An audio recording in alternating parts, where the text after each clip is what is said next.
Well, it's the holidays. We'll be getting all ages together, and you might wonder, how do I talk to some of these kids, some of these young adults? Well, Father David Ross is in. He's got a book that he read, and he says it's really helpful on how to talk to kids and young adults. So tell us more. Well, you know, I work at LCC. That's my full-time job with the foundation, educational foundation. So throughout the day, I spend my time with the kids out there, freshmen all the way through seniors, and then, of course, they have the elementary school, St. Rose.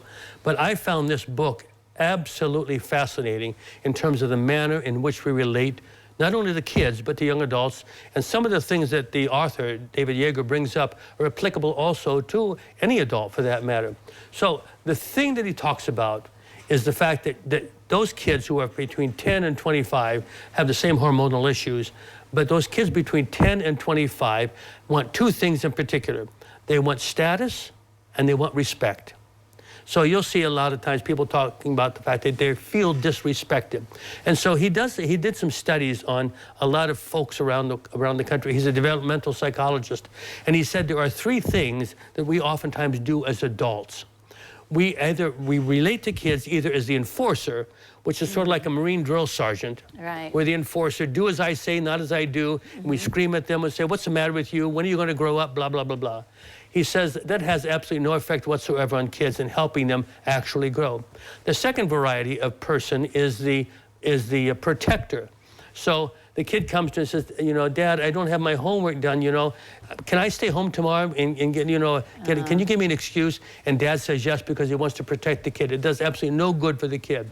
But he said the type of person that we really want to be when it comes to relating to youth, 10 to 25 or older, is what he refers to as the mentor mindset, to create this mentor mindset. So what we want to do is we want to set high standards for the kids, but at the same time, we don't want to insult them when we set these high standards. So the mentor is going to be one who's going to be very transparent and say, well, tell me, why is it you want to stay home tomorrow? You know, are you really sick?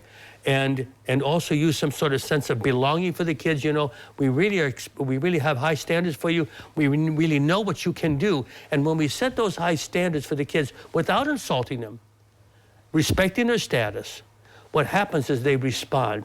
So years ago, for example, there were these, Yeager points out, there were these commercials that the CDC wanted to establish, to put out about not to smoke. Don't smoke. You're not cool if you don't smoke. But he said it did just the opposite.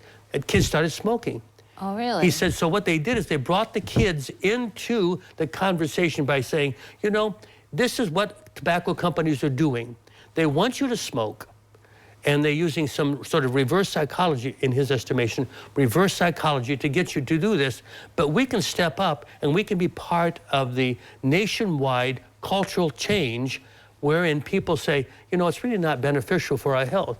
So I like the book. I use it. I'm going to begin to use it when I relate to the kids at the high school. I'm going to advise the teachers and ask the teachers to do the same. Right, yeah. And I could see how that would translate into even talking to adults. I feel like because of the pandemic or whatever, social media, texting, that we don't even talk to each other anymore. And so that makes it harder then. How do you actually talk to somebody? Indeed. One of the things we all want to do is to belong. And the kids especially want to belong. And what happens is when we try the enforcer motif or we try the protector motif, they don't feel as if they're belonging at all, but really like we're talking down to them. They don't feel like they have any sort of status. Right, yeah. So, hey, that's pretty good stuff. I guess a lot of us should be reading that book. Well, I hope so. That's why I brought it today. All right. 10 to 25 by David Yeager. Thanks for coming, Father. Thanks, Holly. All right, don't go away. New Tradition continues in a moment.